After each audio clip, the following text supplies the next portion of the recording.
hoje nós vamos estudar sobre a rainha Esther. Hoje nós vamos estudar sobre a rainha Esther. E eu quero passar um dever de casa para você. Tá bom, gente? Então, ao invés de assistir lá, eu sei que você ama aí o seriado Netflix, né? Ou alguns amam o Faustão, né? Não sei qual é o seu programa predileto, mas deixa eu encorajar você hoje, não vai passar de hoje, ainda dá tempo, ou seja, o dia é hoje, a hora é agora, você estudar e ler o livro de Esther. É um livro lindo, uma história maravilhosa, algo fantástico, então lê o livro de Esther, tá bom? Deuteronômio capítulo 11, Deuteronômio capítulo 11, versos 11 e 12, diz o seguinte, Deuteronômio capítulo 11, versos 11 e 12, diz assim: mas a terra que passais a possuir é terra de montes, picos e de vales. E aí no versículo 12, uma parte do versículo 12 diz assim: os olhos do Senhor vosso Deus estão sobre ela continuamente. Eu vou ler: mas a terra que passais a possuir é terra de montes e de vales. Os olhos do Senhor vosso Deus estão sobre ela continuamente. Esse texto específico é um texto onde o momento é muito crucial. E o momento o povo de Israel estava saindo, já tinha muito tempo no deserto, eles estão entrando agora, saindo do deserto, entrando na terra prometida. E Deus diz assim: olha, a terra onde vocês vão estar, a terra onde vocês vão possuir, é uma terra de montes e de vales. Geograficamente, Israel é uma terra de montes e de vales. Mas Deus estava falando aqui especificamente, não apenas da geografia de Israel, não apenas da geografia da terra, mas seriam momentos onde eles teriam auge, seriam momentos onde eles teriam passar por vales também, momentos onde eles teriam sucesso do ponto de vista das pessoas, mas nem sempre sucesso do ponto de vista de Deus. Seria uma terra onde eles teriam vales, onde eles passariam por vale de forma geográfica. E às vezes, do ponto de vista das pessoas, momentos de dificuldade, não, Deus não está presente, eles estão tendo problema, mas do ponto de vista de Deus, Deus estava trabalhando, era um momento deles, do ponto de vista de Deus, da ótica de Deus, eles estavam tendo sucesso. E aí, vamos voltar para o nosso personagem hoje. Quem é Esther? Rainha Esther. Rainha Esther era judia. A Bíblia fala, se você vai ler o livro de Esther, fala que ela era uma jovem bonita, de bela aparência, e ela era órfã. Ela era órfã de pai e de mãe. E quando o povo de Israel foi levado como cativo para a Babilônia, nós estamos falando aí do rei Jeconias, ou seja, naquele momento Babilônia entra, pega o povo de Israel, leva muita gente cativo, como escravo ali para trabalhar e para se sujeitar no período da Babilônia. Nesse período, Esther é levado para lá. E aí o primo de Esther, Mordecai, em algumas traduções você vai ver Mardoqueu, Mordecai, Mardoqueu é a mesma pessoa. Então, o primo dela assume a paternidade, ou seja, o cuidado de Esther, e ele cuida como se fosse o pai de Esther. Mordecai, Mardoqueu era primo de Esther, mas cuida daquela jovem.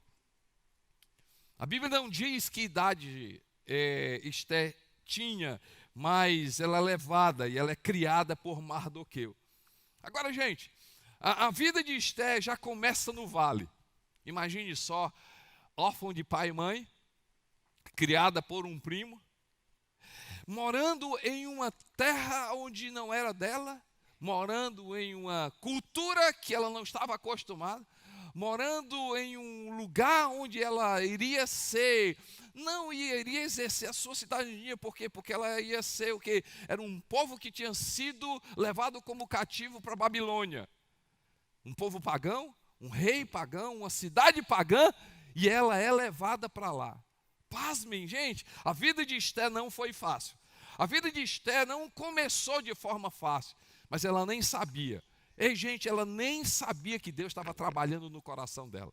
Ela nem percebia. E quantas vezes nós estamos no vale, quantas vezes estamos em momentos difíceis da nossa vida, a gente nem percebe que Deus está trabalhando na minha vida e na sua vida.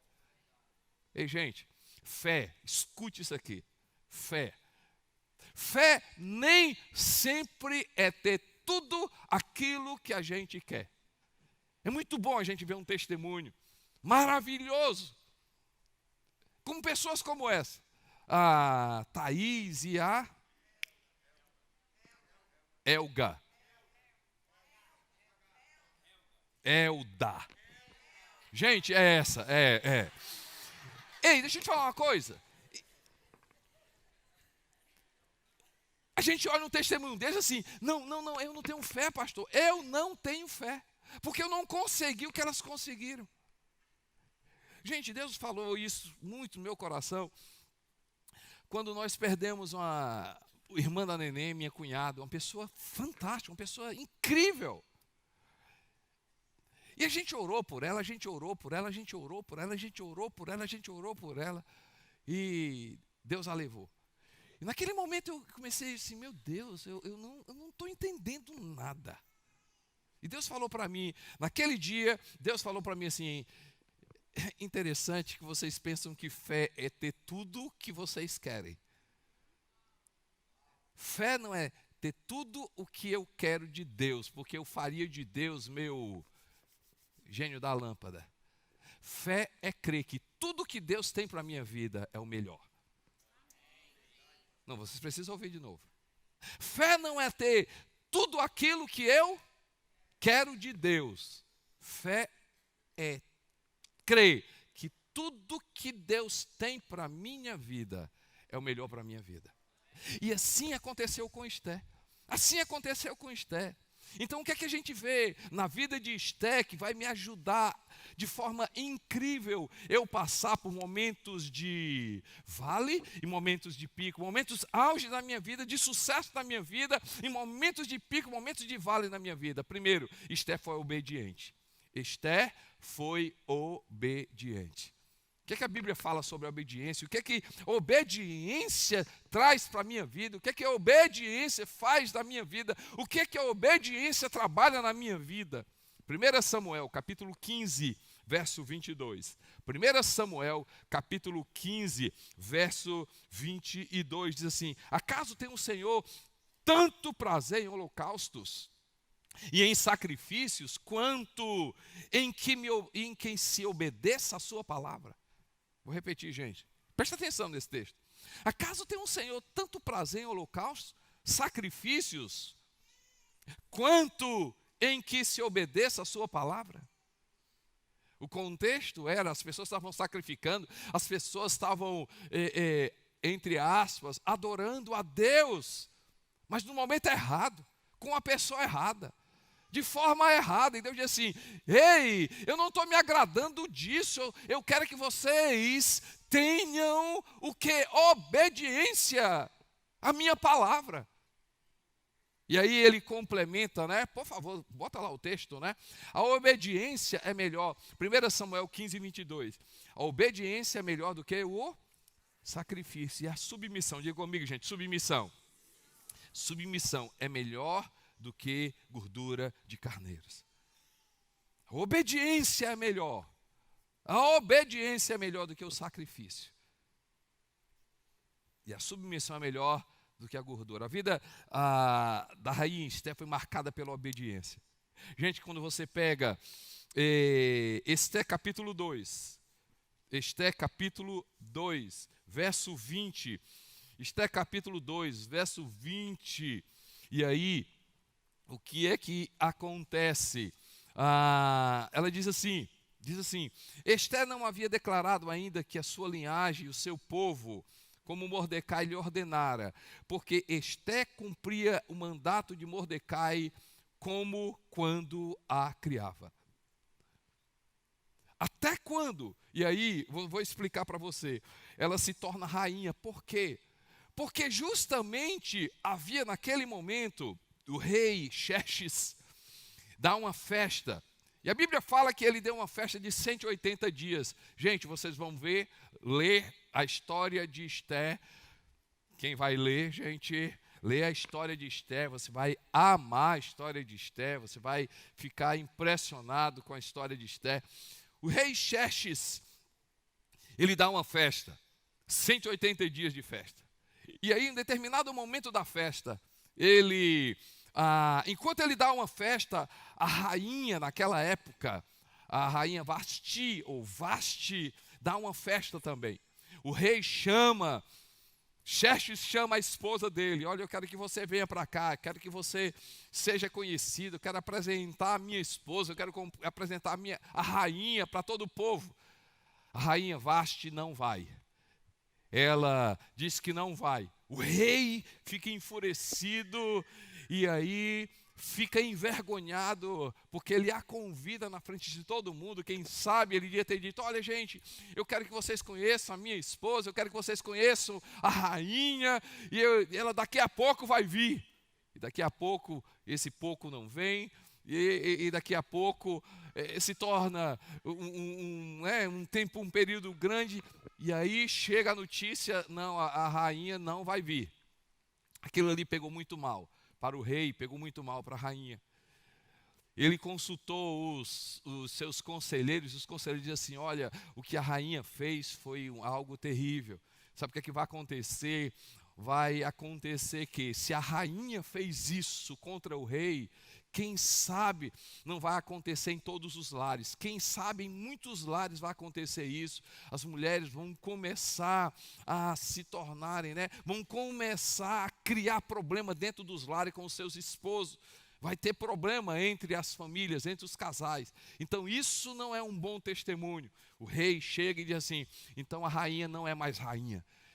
Destituiu. Ei, gente, se a obediência leva a gente a lugares grandes, se a obediência nos prepara para lugares grandes, se a obediência em momentos de vale faz com que a gente venha a estar em momentos de pico da nossa vida, se a desobediência levou a rainha Vasti a uma posição que jamais ela não iria mais estar como rainha, se a obediência desde nova levou Ester a estar onde estava. Ei, gente, na minha vida e na sua vida hoje, na minha vida e na sua vida hoje, obediência Deus ainda leva a sério. Deus ainda leva a sério a obediência. O texto diz: pois continuava a seguir as instruções dele. Ester 2:20, pois ela continuava a seguir as instruções dele, Mardoqueu, como fazia quando ainda estava sob a sua tutela. A rainha Ester, e aí há um concurso. O rei manda chamar todas as mulheres, todas as virgens daquela época, todas as mulheres, e ele faz um concurso. Quem se apresentasse diante do rei, quem se apresentava, fosse a mulher que ele gostava, se apaixonasse, a mulher que ele colocasse o coração, tivesse empatia, fosse uma mulher que realmente tivesse condições de ser rainha, ia ser posta como rainha. Ester entra nesse concurso e ela caiu na graça. Logo, assim que ela participa do concurso, ela cai logo na graça das pessoas que estavam organizando aquele concurso. Ela é preparada, ela passa vários meses, ela passa vários dias, ela passa por um processo de preparação, de embelezamento, e quem sabe, gente, ela foi aí, recebeu dinheiro ou recebeu cabeleireiro, massagista, pessoal daquela época dos cosméticos, preparou Ester. ela se apresentou ao rei e ela foi colocada na função de rainha. Gente, vocês vão ler a história de Esther, né? Vão ler a história de Esther, né? E aí você vai observar que assim, gente, se ela era obediente desde quando era criança, gente, obedecer faz com que a gente entenda sobre humildade. Gente que obedece é gente humilde. Gente que obedece é gente leal. Gente que obedece é gente de paciência. Pessoas obedientes respeitam os processos naturais. Pessoas obedientes não queimam etapa na vida. Quantas vezes nós queimamos etapas? E é no momento de vale que Deus está provando o nosso coração. É no momento de vale que você tem que ter a obediência de quê? De ouvir a voz do Senhor, de ser fiel ao Senhor, de submeter-se a Deus. E gente, também no momento de pique, a gente tem que perceber que a gente chegou, aonde a gente chegou por causa de Deus, aonde a gente chegou é por causa do Senhor. Não é aqui que eu vou desobedecer, é aqui que eu vou obedecer. E lá onde o mundo está dizendo que é deserto, é lá que Deus está preparando a minha vida e a sua vida. E sabe quando é que eu vou estar preparado para estar nos momentos auge da minha vida? Quando eu começar a obedecer a Deus em todos os estágios da minha vida. Esther obedeceu e ainda como rainha, ela continuava a ouvir, ela continuava a obedecer, ela continuava sendo submissa, ela continuava porque ela aprendeu desde cedo a obedecer, a ouvir bons conselhos. Bons conselhos. Não sei quantos filhos, na verdade todos nós somos filhos aqui. Mas, gente, olha o que a Bíblia fala, Efésios 6, 1 a 3, Efésios 6, de 1 a 3, diz assim: filhos, obedeça aos seus pais no Senhor, pois isso é justo. Honra teu pai e tua mãe, este é o primeiro mandamento com promessa. Efésios 6, de 1 a 3, filhos, obedeça aos seus pais no Senhor, pois isso é justo. Honra teu pai e tua mãe, este é o primeiro mandamento com promessa. Para quê, gente? Para quê, gente? Para quê, gente? Para que tudo te corra bem e tenhas longa vida sobre a terra. Promessa, meu irmão. A promessa. E obedecer. Obedecer, quem obedece traz para a sua vida bênção. Ei, gente, a Bíblia diz que há uma promessa de Deus. Eu não sei quantos filhos tem aqui. Eu não sei, no sentido de ainda estão debaixo da tutela dos seus pais. Há uma promessa de obedecer. E aqui cabe para todo mundo, gente. Geralmente há um entendimento de que geralmente se obedece porque se entende. Mas obedecer nem sempre é entender. Obedecer é estar submisso. Eu não obedeço porque eu entendo a Deus. Eu obedeço por quê? Porque é Deus. Vocês precisam ouvir de novo. Eu não obedeço porque eu estou entendendo Deus falar. Eu obedeço porque eu estou entendendo que é Deus que fala. Eu entendo porque é Deus que fala. Se é Deus que fala, eu vou obedecer. Se é Deus que fala, eu vou estar submisso. Se é Deus que diz, eu vou. Quando eu obedeço a Deus, porque Deus fala, Deus diz assim, eu vou levar a sério. Eu estou levando a sério. Ei, gente, obedecer nem sempre é algo que a gente faz de forma fácil. Não é fácil obedecer. Obedecer quebra o nosso orgulho. Obedecer quebra a nossa vaidade. Obedecer quebra a nossa humanidade. Obedecer quebra a nossa vida. Ei, gente, quantas vezes Deus quer nos levar a momentos auge na nossa vida, mas porque nos momentos do vale eu obedeço a Deus. Se eu obedeço a Deus nos momentos de dificuldade, com certeza Deus vai me levar a lugares grandes. Ser fiel no pouco e sobre o muito te colocarei. Ser fiel no pouco e sobre o muito te colocarei. Ei, gente, nos momentos, presta atenção, nos momentos do vale, Eu li Efésios 2:20. Ela foi obediente a seu primo e agia como seus pais. Nos momentos de vale, Esther aprendeu o que é submissão. Isso foi algo natural em toda a sua jornada. Quando você lê a história de Esther, ela ouvia as pessoas, ela se submetia às pessoas, ela amava submeter ao rei, ela amava o que a rainha Vasti não fez. Como judia, ela viveu no temor do Senhor, ou seja, ela se guardou em santidade para o seu futuro marido, e isso a possibilitou a ser candidata à rainha. Se ela não tivesse se submetido aos princípios de Deus, se guardado aos princípios de Deus, ela não poderia ser candidata à rainha. Ei, gente, obedeça a Deus nas pequenas coisas, obedeça a Deus nas pequenas coisas e se candidate a estar diante de Deus as grandes coisas. Ela era aberta a aprender e a ouvir bons conselhos, ela não perdeu o foco. Nos momentos de auge, ela continuou sendo submissa ao rei, não seguindo o exemplo da antiga rainha Vasti. Nos momentos de auge, ela cercou-se de bons conselheiros, ela não se viu autossuficiente. Nos momentos de auge, ela obedeceu a Deus e entendeu o seu propósito de vida, que não era somente sobre ela, e sim para cumprir o destino de vida. No livro de Esther, capítulo 4, versículo 14. Esther, capítulo 4, versículo 14. Quando Mordecai chega para ela, diz assim: porque se todo te calares, de outra parte se levantará para os judeus socorro e livramento. Mas tu e a casa de teu pai perecereis, e quem sabe se para essa conjuntura, ou seja, esse texto, quem sabe para essa situação, quem sabe se nessa situação Deus não te fez vivo. Se esse momento é o seu momento de Deus te usar, se essa estação é o momento que Deus vai colocar a mão, se esse momento não é o momento que Deus diz assim, você vai ver o que eu vou fazer através da tua vida.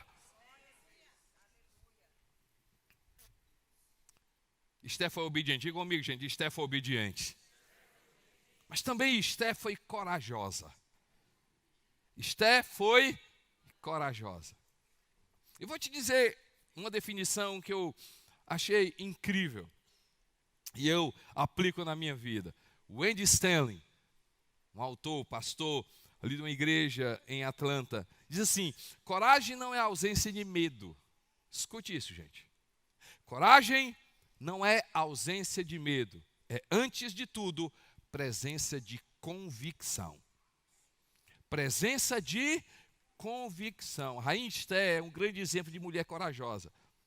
Pela presença de uma convicção de quem ela era em Deus. Mesmo sendo judia, mesmo sendo de um povo que tinha sido levado como cativa, mesmo sendo órfã, a identidade, a ausência dos pais e mães provoca algo na vida de uma pessoa. Ei, gente, mas não pode ser determinante.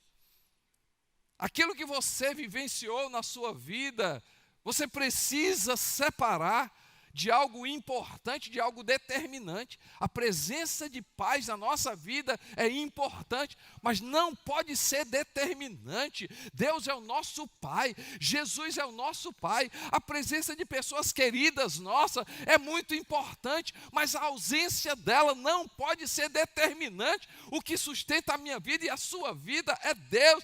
Dói sim perder alguém, dói sim perder algo, dói sim perder o emprego, dói sim estar em problema financeiro, dói sim passar por dificuldade, mas isso não é determinante. A gente precisa ser corajoso e entender que coragem não é ausência de medo. Ai, pastor, eu estou vivendo uma situação que está me dando medo, eu estou vivendo uma situação que no fundo me leva a ter um pouquinho de medo. Coragem não é ausência de medo, é a presença de convicção. Embora eu esteja com esse sentimento de medo, eu tenho uma convicção de que Deus está comigo, eu tenho a convicção de que Ele está presente na minha vida, eu tenho a absoluta certeza que Ele está conduzindo a minha vida, seja no pico, seja no vale, Deus está presente na minha vida, a palavra de Deus está comigo, a presença do Espírito está comigo, Jesus está comigo, pico passa, vale passa, mas Deus permanece na minha vida, e isso que é importante.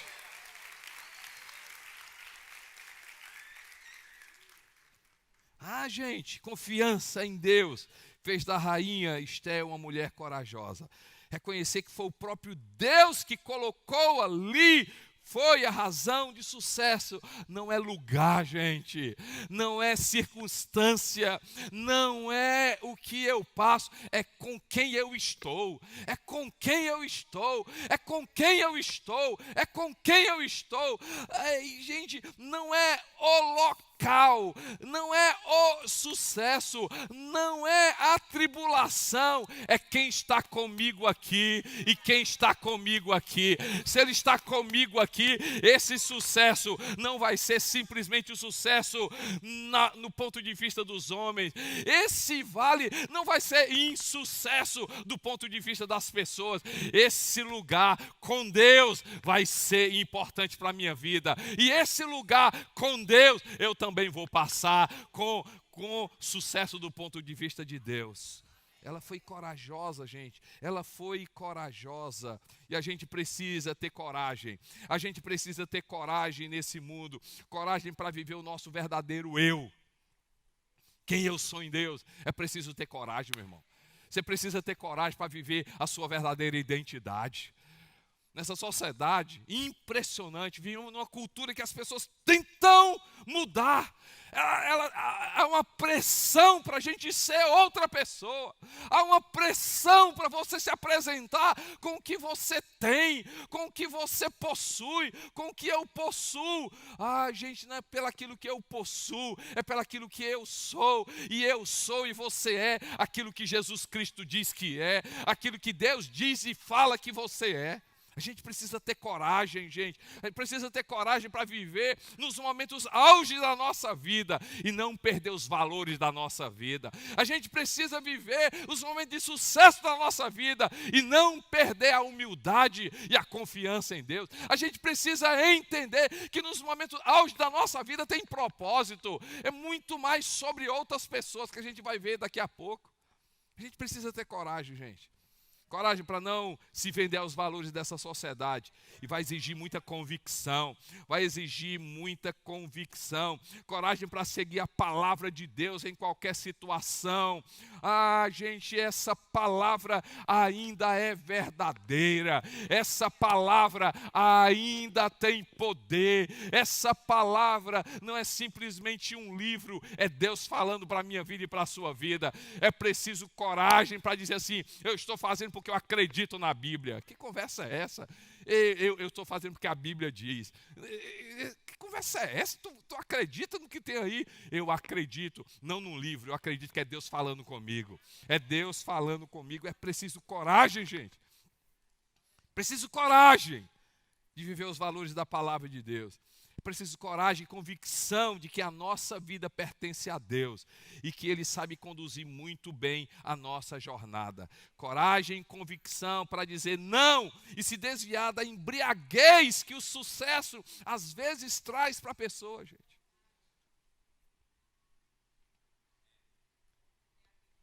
Tanto pico, tanto auge da nossa vida traz embriaguez, como também o vale. Como assim, pastor? Gente, no momento difícil a gente pode ficar embriagado às dificuldades, fechado às dificuldades, preso às dificuldades, achando que Deus não está aqui. Às vezes a gente pode estar vivendo momentos difíceis na nossa vida, porque é embriagado com a circunstância. Gente, é preciso ter muita coragem para dizer assim: Deus está comigo. Deus, abre a minha mente, Senhor, amplia a minha visão, Senhor, meu Deus, faz eu enxergar do ponto de vista de Deus. Preciso ter coragem, gente. Esté foi corajosa, não pelaquilo que ela possuía, mas corajosa pelaquilo que ela era. Ela era Gente, eu acho assim incrível. Embora obediente, embora corajosa, Esté não foi boba. Esté não foi boba. Crente não é povo bobinho. Uma coisa é ser humilde, gente. Outra coisa é ser ingênuo. Jesus era humilde, mas Jesus não era ingênuo. Jesus era manso, mas Jesus era firme. Qual a definição de humildade? Humildade é poder sob controle. Humilde não é uma pessoa que nada tem. Humilde é uma pessoa que tudo tem e vivesse como se nada tivesse. Vocês precisam ouvir novamente. Humilde não é uma pessoa que nada tem. Humilde é uma pessoa que tudo tem, mas vive uma vida como se nada tivesse. Jesus tinha tudo. Não, Jesus, a gente vai te ajudar. Não precisa me ajudar, não. Não, a gente vai... Ei! Quando Jesus ali no Getsemane estava sendo preso, e aí Pedro e os discípulos, não, vamos atacar. Ele disse, não precisa fazer isso não. Vocês acham que eu não tenho poder? Eu podia chamar aqui miríades, milhares, milhões de anjos. Poder é esse. Diz assim, eu tenho poder, mas eu tenho controle de usar esse poder. Mansidão é que tem força. Humildade é poder sob controle. Mansidão é força sob controle. Eu tenho força contra você. Eu tenho força contra você. Mas está controlado. Controlado. Esté era corajosa. Esté era obediente. Mas ela era mansa. Ela tinha poder, mas ela não era ingênua. Ela, quando se levantou-se, e por que da história de Esté ser tão importante na Bíblia? No momento em que Esté é rainha, um homem chamado Amã se levanta, e ele tinha muito assim, um ódio de Mordecai, Mardoqueu. Tinha um ódio. E sempre que Amã passava, todas as pessoas se inclinavam e adoravam Amã. Pelos princípios de Mardoqueu, ele não se curvava a Amã. E respeitava a autoridade, mas não o conhecia como divindade. Porque você pode estranhar, por que Mardoqueu não se curvava diante de Amã? Gente, você tem que perceber a leitura daquela época. Era um povo pagão, então eles reconheciam que a autoridade era uma divindade. A autoridade não era simplesmente uma posição, a autoridade se tornava divindade. Amã era reconhecido, ele pensava que era uma divindade, porque era o segundo na linhagem depois de Xerxes. Todo mundo adorava e se inclinava diante de Amã. Mardoqueu, pelos princípios, assim, o meu Senhor é o único Senhor. Ouve, ó Israel, o Senhor Deus é o teu único Senhor. Amarás o Senhor teu Deus de todo o teu coração, de toda a tua alma, de todo o teu entendimento. Ele conhecia os princípios, ele não adorava a nenhuma divindade. O Deus dele era o Senhor. Amã ficou... Eu não vou só acabar com a vida de Mardoqueu, eu vou acabar com a raça de Mardoqueu. Foi a primeira tentativa de homicídio, a primeira tentativa de holocausto. E o grande acontecimento, ou seja, a história de Esté entra na história, porque ela se levanta diante daquela situação. Os judeus iriam ser dizimados, os judeus iriam ser acabados. Esté chega e diz assim, ela começa a entender, diz assim, opa, eu estou aqui não por causa de mim, eu estou aqui por um propósito. Eu estou aqui por causa de algo muito maior do que simplesmente. Por isso que Mardoqueu diz, quem sabe, Esté, se para esse momento você não está viva. Quem sabe, Esté, nessa empresa é que você está. Quem sabe se nessa posição que você está. Quem sabe se essa situação é nessa situação que Deus quer te usar. Quem sabe se essa é a história da tua vida. Quem sabe se essa é a estação da tua vida. ela percebe o que é que está acontecendo e com autoridade exerce. Com autoridade, gente, coragem é convicção. A Bíblia diz o seguinte, Provérbios capítulo 18, versículo 21, quem encontra uma esposa, encontra algo excelente, recebeu uma bênção do Senhor. Ei, gente, Provérbios 19, 14 diz assim, casas e riquezas herdam-se dos pais, mas a esposa prudente vem do Senhor. Ah, meu irmão, você que está programando para casar, deixa eu te falar uma coisa, uma esposa faz diferença na vida de uma pessoa. E você, esposa, que hoje, assim, qual é o propósito da minha vida, o propósito da sua vida? É sustentar o seu marido em oração, é levantar a sua casa, você tem uma autoridade dentro do seu lar, Deus colocou você dentro do seu lar, você não tem noção do poder que Deus e da autoridade que Deus para a sua vida. Deus te deu uma graça, se levanta com a autoridade. Diga comigo, gente, Esté foi obediente, Esté foi corajosa, Esté foi amorosa. 1 Coríntios capítulo 13, versículo 2 diz assim, se não tiver amor, nada serei. Se eu não tiver amor, nada serei.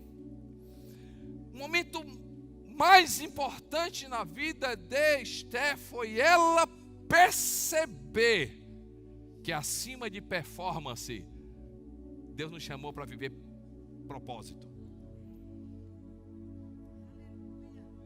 Eu vou repetir. Nós vivemos numa sociedade onde as pessoas exigem performance. Performance. Eu não sou contra a performance, mas performance não pode estar acima de propósito. Performance tem a ver com momento. Propósito tem a ver com jornada. Performance tem a ver comigo. Eu sou a performance. Propósito tem a ver com outros. Performance tem a ver com glória para mim. Propósito tem a ver, é por causa dele, é a graça de Deus sobre a minha vida. Performance tem a ver com o aqui e agora. Propósito tem a ver com legado.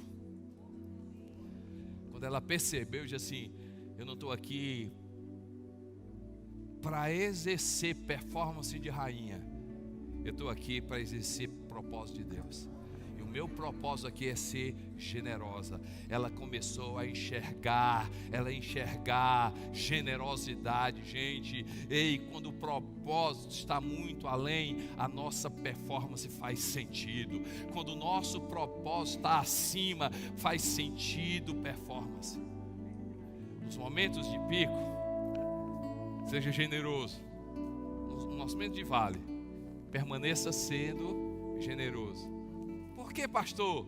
Porque generosidade não é sobre aquilo que eu tenho. Generosidade é sobre aquilo que eu sou. Generosidade eu não exerço pelaquilo que eu tenho. Generosidade eu exerço pelaquilo que eu sou. Generosidade eu não dou pelaquilo que eu tenho. Generosidade eu dou pelaquilo que eu enxergo, pelo meu propósito de vida.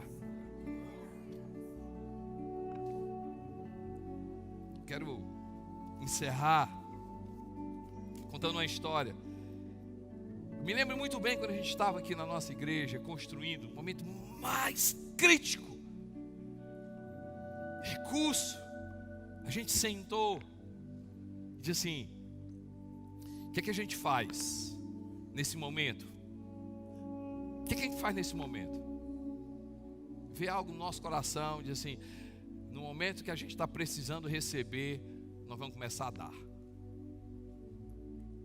E começamos a fazer uma lista. E eu me lembro que naquele momento a gente ofertou, gente, um valor muito grande para uma igreja que estava começando ali em Recife. Eles estavam passando um momento, e é um parceiro nosso, a igreja nossa, parceira nossa. Eu me lembro que naquele dia a gente ofertou. E como marcou aquela igreja? Como marcou aquela igreja? Me lembro que eu peguei alguns cheques da igreja e eu convidei alguns pastores da cidade para almoçar. E naquele almoço, eu disse assim: vamos almoçar, tal, e se assustava, vamos almoçar, vamos almoçar, e conversar várias coisas. No final, entregava um cheque de oferta. Isso aqui é uma oferta para a sua vida, aqui é uma oferta para a sua família, aqui é uma oferta para a sua vida. Pastor, a gente chamava e dizia: vem aqui na igreja que a gente quer dar uma oferta. Gente, deixa eu te falar uma coisa, gente. Às vezes as pessoas pensam assim: por que a videira tem tanta gente? Por que a videira tem tanta coisa? Por que a videira tem tanta influência? Tem uma palavra, graça de Deus, mas tem algo que a gente aprendeu na nossa vida. Um momento de vale. Amor que não é colocado em prática, amor que não é demonstrado, é pura hipocrisia. Generosidade é o amor colocado em prática. Está difícil para a tua vida? Dê. Está difícil para a tua vida? Dê. Está difícil para a tua vida?